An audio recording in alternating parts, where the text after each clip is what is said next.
Continuing with our series on the Hammer Dracula films, today we're going to talk about the best sequel that Hammer ever made and one of my favorite horror films of all time, Dracula Has Risen from the Grave from 1968. What's going on, my friends? Welcome again to the Cobwebs channel. My name is Daniel, and oh man, I am so excited to talk about this movie, Dracula Has Risen from the Grave. Also in this series, I don't think I've shown you yet, but I did get my Hammer Dracula NECA figure in. I've wanted something like this ever since I was a little kid. I can't even tell you how excited I am to have this. Dracula Has Risen from the Grave has a very self-explanatory title when it comes to the plot. It's about Dracula rising from the grave and going to get some revenge. The film is directed by Freddie Francis, and it is the first Hammer Dracula film to not be directed by Terence Fisher. He will actually never return to the franchise again. And it's the first one to not be written by Jimmy Sangster. This one is written by John Elder, who is the pen name of Anthony Hines. Anthony Hines is actually the son of the founder of Hammer, William Hines, and he's very involved in Hammer films, so it's cool to see him getting to write one here. It stars Veronica Carlson, Barry Andrews, Rupert Davies, Barbara Ewing, and of course, Christopher Lee. He is back from the dead. Count Dracula is alive. Now, as much as I love this movie, it has kind of a strange opening 15 to 20 minutes or so. It starts off with a young altar boy in a village going into the church and finding some blood dripping down from the church bell rope pulley thing. I'm very well versed in old churches. And when the priest then comes in, they both discover the source of the blood. It is a young woman hanging upside down, dead, with blood dripping from her neck because she has been bitten. Now, my first question when I see this is, okay, who bit her? Because I just saw the last movie, Dracula, Prince of Darkness, and Dracula died at the end of that movie. So are there some brides going around? Some other vampires biting people? What's going on? Well, it turns out, the movie doesn't tell you this at the start, but this is a flashback to before the events of Dracula, Prince of Darkness. So Dracula did bite this young woman. And from there, the movie cuts ahead a year to after Dracula, Prince of Darkness. And here we're introduced to one of our main characters of the film, Rupert Davies as Monsignor Ernst Mueller. Monsignor is basically a fairly high-ranking priest. Sometimes it refers to bishops. I don't know if this guy is technically a bishop, but what he seems to do is go from town to town and check on the churches, check on the local priests, and make sure everything's going good.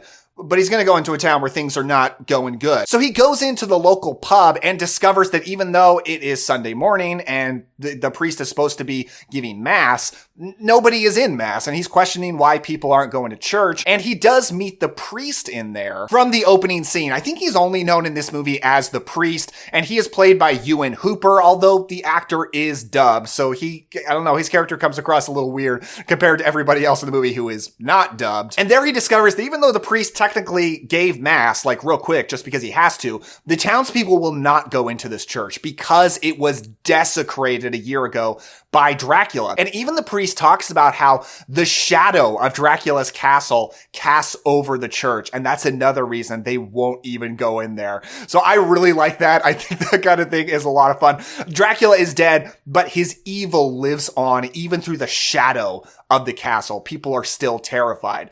But the Monsignor is not cool with this. I know that your church was once vilely desecrated, but the perpetrator of that ghastly deed was destroyed. It's actually very similar to the speech the priest gave at the beginning of Dracula, Prince of Darkness, a different character, of course. But he decides, I'm going to prove to you all that there's nothing to fear. I'm going to go up to this castle and read a ritual of exorcism. I'm going to exorcise this castle, and then everything will be okay. And keep in mind, this movie came out in 1968, 5 years before The Exorcist. So this is really the first Exorcist movie. It should be getting all the No, I'm just kidding. I'm totally kidding. Exorcist, groundbreaking film. The Monsignor demands that the priest go up with him, and it's kind of funny just watching the Monsignor be this strong man who's walking up the mountain to the castle, and the priest is just like dying of exhaustion. Dude cannot do cardio whatsoever.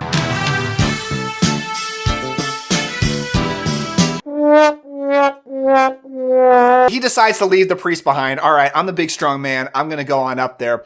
And the ritual of exorcism scene is actually pretty cool because he puts this giant cross that he had been carrying on his back in front of the door, reads this ritual in Latin, I assume, and there is this storm going. It's like the whole area is rejecting this ritual, and it's just crazy. But all of this, for all their good intentions, is just going to lead to Dracula rising from the grave. And the way Dracula rises from the grave is pretty funny in this. As we go through the series, we're just going to look at a lot of different versions of how Dracula is resurrected and how Dracula dies. It's always different in each movie. And while his resurrection was awesome in Dracula, Prince of Darkness, just could not be better. In this one, the priest trips and falls, hits his head bleeds, and it reaches the ice where Dracula had been frozen in ice in the last movie because the ice cracked because of the storm, and reaches perfectly Christopher Lee's mouth, and that's enough blood to rise him from the dead. So if these dudes had just left it alone, just like, don't go up there, everything would have been fine. You just don't go up to Dracula's castle if you don't want something bad to happen. Although if I was near Dracula's castle, I would absolutely go up there. So, I guess I can't really blame these guys. The Monsignor foolishly thinks that he's been successful in his endeavor. Evil is destroyed forever. But the priest sees the resurrection of Dracula, and Christopher Lee is up. He's totally dry. It's not like he's been frozen in ice forever. Like, he's just rocking it, looking so good. And he has chosen the priest as his new servant. And I really like this. This movie, Dracula feels like such an attack on religion. And there's a lot of interesting religious themes that we're going to go over in this movie. And the first one, I think, is showing up here, that the priest, the emissary of God, as he is supposed to be, is under Dracula's spell and literally working for Dracula throughout this movie because he's so weak. But this is also really interesting. When Dracula sees the cross up there, he says, Who has done this thing? Who has done this thing? He talks. This is his first time talking since he met Jonathan Harker at the beginning of Horror of Dracula. Now, 3 sequels later, here we are. He's finally speaking again. And here's where I gotta say, this movie is my favorite version of Dracula from the whole Hammer series. I think this is Christopher Lee at his best because he is the monster, the beast from Dracula, Prince of Darkness, but he also speaks. Bring that to me! And we haven't had that in the series yet. In Horror of Dracula, he spoke at the beginning when he was just pretending to be a normal guy, when he was putting on a face in front of Jonathan Harker. As soon as he revealed that he was a vampire, he never speaks again in that movie. And then he never speaks in Dracula, Prince of Darkness. But here, he is the monster. He is the vampire king. But he's also talking. And Christopher Lee is so awesome in this movie. He's so good at that. Every word out of his mouth has so much ferocious power to it. But now that the Monsignor thinks that he's done a good thing, he goes home where he lives with his widowed sister-in-law and his niece. And in the town, this is where the bulk of this movie is going to take place. We then go to the local pub/inn, and this is where we're really meeting our main characters of the film, which is really Paul, who's played by Barry Andrews. And he is the first of many Pauls in this series. Paul will never show up in the series again. But the name Paul will show up many more times. It's very strange. I don't know what's going on with that. But here is where I just gotta say, I love the characters in this movie so much. These are some of my favorite characters in any movie. Paul just seems like such a good guy. He's working this job, but he's really just doing it during his studies. They talk a lot about how he's a clever boy and he's doing these studies and learning all these things from books. But I do think it's kind of funny that they never say what he's studying. Even the Monsignor's widowed sister-in-law, Anna is her name. She says, oh, he's studying to be a doctor or professor or something. Nobody knows what he's studying. I'm ambitious. Oh, I see. Those books of yours, eh? The inn is actually run by the innkeeper, of course, who is played by Michael Ripper. Michael Ripper is a frequent player in Hammer Horror. He shows up in so many movies, more movies than Peter Cushing or Christopher Lee do. And I gotta say, this is my favorite Michael Ripper role. I love this innkeeper. He is such a fun guy. You're a second-class pastry cook. Also at the bar, Xena works as well, who's kind of gonna be like the bad girl archetype, and a lot of times in horror movies, you've got the good girl, who's gonna be our final girl, and you've got the bad girl, and she's gonna get killed. It's very, very common in slasher movies, and the Hammer Dracula series, it really is like a proto-slasher franchise. I mean, this movie is populated by fun-loving young people who have a good time. There's even this one scene where Paul, who's dating Maria, who is the Monsignor's niece, we'll get to that in just a second. He's on his way out of the pub, but he kind of gets roped in by these friends to do this drinking game, and it spills beer on him. And that's just the kind of really fun slasher kind of scene scenes that you would see at the beginning of a slasher movie, but here in this Hammer Dracula film. But Marie comes by to pick him up so they can go to dinner at her house and meet her family. Maria is played by Veronica Carlson, and this is also my favorite role from Veronica Carlson in all the Hammer movies in which she shows up. She's in quite a few Hammer films like Horror of Frankenstein and Frankenstein Must Be Destroyed, but she tends to get treated really badly in Hammer films. Like she plays characters that just go through horrible things and get treated like garbage. It's kind of sad to see, especially since I love her in this movie so much. She is so perfect as like, I mean, she's the good girl. She's the final girl archetype if we're going to put this into a slasher film. And she's so good at it. And I love Paul and Maria's relationship. I think they're just so great together. And when we get to the scene where we go to her house and he meets the Monsignor and her mother, Anna, it's such a fun scene because Paul he's got this very interesting character quirk where he always tells the truth. And a lot of people pointed out how like maybe he shouldn't tell the truth so much. Maybe he's a little too honest, but he seems to be very obsessed with the truth and finding out what life is really about and not BSing anything. Glass of wine? Paul doesn't drink, do you, Paul? No, sir. That is only beer. Maria, she's always trying to smooth things over. She's the type who absolutely will just say whatever it takes to keep the peace. I haven't any beer, I'm afraid. That's all right. I had one before I left. Only one? You noticed. He goes ahead and just says that it's spilled all over him. And I think that's great. And it's like disarming and everybody laughs because nobody expects you to like say, yeah, I got a bunch of beer spilled all over me because I had a beer before I came over to meet my girlfriend's family, including her uncle who's a priest. However, this character trait of Paul's does not always lead to good things. That's why people tell white lies. It's why they just don't voice the whole truth. They don't say everything that they're thinking because it can lead to some tricky social situations. And that's what happens here when the Monsignor is questioning him on where do you go to church, and Maria's trying to smooth things over. She's just like, he's not really from here, you know? And Paul has this moment I love where he's quiet. He looks up at Maria, and you can tell like he's almost saying non-verbally, I'm just going to tell the truth. I'm an atheist, sir. I beg your pardon. And this is one of my favorite character interactions in any horror film, where he admits he's an atheist, and the Monsignor is appalled, and he is furious. Because you got to think in this time period, in this area of the world over in Europe, you didn't just admit to being an atheist. Like, that's not a thing that's not a socially acceptable thing, especially not when you're talking to a high-ranking priest and it's your girlfriend's uncle. Like, you just don't say things like that. You asked for my beliefs, sir, and I've given them. It was an honest answer, sir. And he has to leave because the Monsignor storms off in a puff and turns his back to him. It's this big dramatic scene, but I love it. I think it's just so, they just clearly put way more thought into the characters of this movie than any of the other Dracula sequels. Like, clearly, they just put a lot of thought into what are these people going to be like? What are they about? What are some interesting character dynamics that we can set up? They're not just like cannon fodder for Dracula or just generic good guy and girl. Nobody is generic in this movie. I think it's so great. As long as I'm praising the cast, I also want to shout out Barbara Ewing as Xena. I think she's really fun. You can also see her in the Amicus horror anthology Torture Garden, although you almost wouldn't recognize her because she is wearing a, clearly fake wig in this, and she's definitely the bad girl archetype and the girl with a lot of cleavage. Dumplings are boiling over, Xena. The Hammer glamour, as it's always called. Apparently, Barbara Ewing kind of regretted that. She felt kind of embarrassed by this movie, which is, kind of a bummer thing to learn about. But I think she is really good in this. She's always flirting with Paul. He always rejects her advances. But she's not just like she's not unlikable, because nobody really in this movie is unlikable.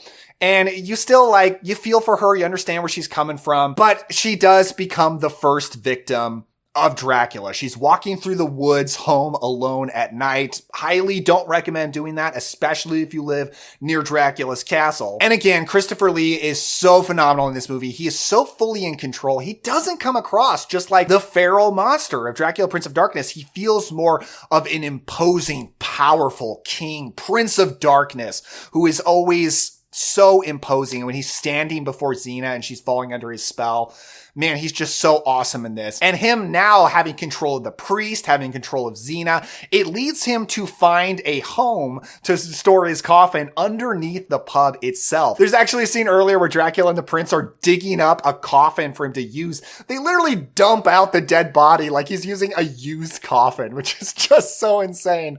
And I just love the area underneath the pub where he stores his coffin. It's so beautifully shot and lit. Freddie Francis, the director of this. Now, I love Freddie Francis. He directed like a lot of the Amicus anthologies, a lot of really cool movies. And he was also mainly known as a cinematographer. Like, he also shot The Innocents, that classic 1960s ghost movie. He also shot the Denzel Washington film Glory, which he was nominated, maybe even won an Oscar for. So he's an incredible cinematographer, and he really brings that skill set to full effect in this movie. Like, there is so much extremely colorful gel lighting in this movie. I mean, it is almost, I say almost, I don't want you to think I'm being too dramatic here, but it's almost like a Suspiria level. Like, it's such a colorful film. The reds, the purples, the greens. This could be the best looking Hammer Dracula film. There are also scenes where Maria is going across rooftops, going to meet up with Paul and climb in his window, and the rooftop scenes are just gorgeous. They're so colorful. But what is Dracula actually after in this movie? Basically, he wants revenge. He wants revenge against the Monsignor. I guess we're just putting a cross up on his door, but honestly, he should be thankful because he would still be frozen in the ice if those morons didn't go up and try to exorcise him. But he wants revenge, and mainly he wants it through the Monsignor's niece, Maria. The niece of the Monsignor. Maria? He wants her. He wants to drink her blood and turn her into a vampire. Actually, my favorite moment of Christopher Lee in this movie is when he's demanding Xena to bring Maria to him. What do you want her for? You've got me. Bring her to me. That's the greatest dialogue moment from Christopher Lee in this whole franchise. That shows what he is really capable of when he is fully unleashed as a powerful vampire, but can still speak. That's what's missing in the Dracula films before, and this movie has it in spades. And man, when Dracula gets what he wants and goes through Maria's window to bite her, I think it is the best Dracula biting scene in the whole franchise. The lighting, the colorful lighting is perfect. Veronica Carlson has the perfect look of a beautiful gothic woman being stalked and killed by a vampire. You know, it's just such classic imagery, and nobody in the series so far has had the look that is as perfect for it as Veronica Carlson. And it's just so slow and creepy. But also, if you remember the very sexual way that Dracula bit Mina in the first film, Horror of Dracula, he does that again in this movie.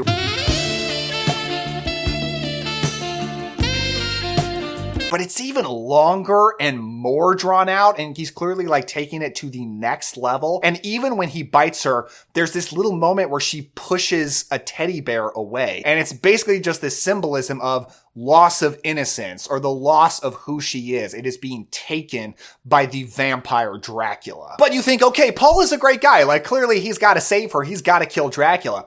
Well, he does get up on what's going on and figures out, in collaboration with the Monsignor, that he's got to kill Dracula. And there is this great moment where he goes down, finds Dracula sleeping, and he stakes him. He successfully stakes him, and it doesn't work. Dracula is so powerful. Like, he can't even be killed by a basic staking. He pulls the stake out. It's really bloody. By the way, this movie is rated G.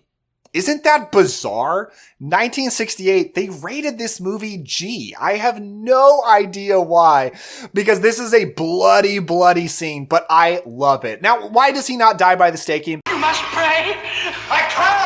You pray, you're a priest! You pray, you pray! Paul doesn't believe in God, so he doesn't believe in the Christian symbolism of like crosses or whatever in terms of being able to fight Dracula. And because he doesn't pray after the staking, Dracula doesn't die. I find that a little weird because we don't see anybody else pray after a staking in any of the other Hammer Dracula films. Maybe Van Helsing was just kind of doing it in his head, and that was enough. But it does follow that kind of classic vampire lore of you have to have faith in order to really fight these vampires. That comes up a lot in Fright Night, right? You have to have faith for that to work. This series has actually had a lot of religious themes in it. And what happens if your character is not Van Helsing, where he says, only God has no fear in Brides of Dracula, where you're not that. You're this guy who doesn't believe in this stuff. What happens? That's what this movie explores, and I think it's really interesting. In the third act of the film, there's a lot of vampire hunting and fighting, and it's all so cool. Like, Christopher Lee has this amazing moment where he hisses away from a cross. It's his greatest cross hissing moment in the whole franchise. Lots of Dracula running across rooftops, so cool. But Dracula does end up dying in a really cool way. He actually falls off a balcony and gets impaled by that giant cross that the Monsignor introduced at the beginning of the movie. So it's not enough to just get a staking. It's not enough to just face a cross. You gotta get impaled by that cross. And it's also really bloody. This could be the best Dracula death. Well, no. I don't think it's better than the Horror of Dracula death scene, but it is close. It's so good. Dracula is so convincing, just hissing, riling in pain. It's awesome. And the priest performs a prayer, so it actually sticks. And Paul reaches the end of this character arc where he actually does the whole Catholic cross thing. I'm not Catholic. I don't even know what it's called. I'm sorry, everybody. But he does that, sort of symbolizing that he has grown an actual faith throughout the movie. And that's interesting because the movie doesn't make religion look good, because the priest is incredibly weak. He falls under Dracula's spell. The Monsignor, he's a good guy. I think he's a good guy. He's got that really like judgmental moment against Paul when he reveals he's an atheist. He's super not accepting of any beliefs that counteract his own. But you got to think in this time period, like, you just wouldn't be used to hearing anybody's an atheist. It's not a thing people commonly said, especially not said to him. So I kind of give him a pass for that. But it is interesting that just facing a vampire has grown a faith. It may be because impaled by the cross, because of the prayer aspect, having a power over vampires. I don't know. But I think the religious themes in this movie are very interesting. So let's rate Dracula Has Risen from the Grave. Now for atmosphere, I'm going to give this a 10 out of 10. I think it is absolutely perfect. Like I said, the lighting goes so far for me, but I also love all the rooftop scenes. Dracula's lair underneath the pub. The pub itself, I love this pub. It feels like such a fun place to be. I love everyone who populates it. Every scene in the pub is just absolute gold. So everything about the atmosphere of this movie is complete perfection for me. For characters, I'm also going to give this a 10 out of 10. This is one of my favorite groups of characters of any horror film I've ever seen. I mean, for one thing, this is a 10 out of 10 Dracula performance from Christopher Lee. I do think this is his best work in the whole series. He could not be more awesome in this movie. Every moment is perfect, but I love Paul and Maria, and the priest is sufficiently pathetic, and the Monsignor actually is likable while being a little bit more of a nuanced character, and the innkeeper and Xena, God, I love everyone in this movie so much. Now for story, I'm going to give this an 8. I almost love it entirely. I do think the movie starts out a little slow. It's not till about 20 minutes where you get introduced to our like main characters of Paul and Maria and everybody. And it feels like a lot of setup. It takes a long time to get Dracula resurrected. It's a long walk up the hill. So I don't think all that stuff is perfect, but everything after Dracula's resurrected, I love it all entirely. And for scares, we're also going to give this a 10 because this is the best performance of Christopher Lee as Dracula. He is at peak scary in this. You've got a lot of blood. You've got some grisly staking scenes. It's all so awesome. So all in all, I'm going to give this movie a 9 out of 10. It is literally only handicapped because I think the opening 20 minutes are just a little slow and not as good as everything else. But a 9 out of 10 for Dracula's Risen from the Grave, one of my favorite horror movies of all time. So that's my review. Thank you all so much for watching. Leave your thoughts down in the comments below. And if you missed my first review in this Dracula series, my review for Horror of Dracula is right here, and the playlist with all of the videos right down there. Give a like if you enjoy this and subscribe for more videos like this. Thank you to you. Thank you to my patrons, and I will see you guys next time.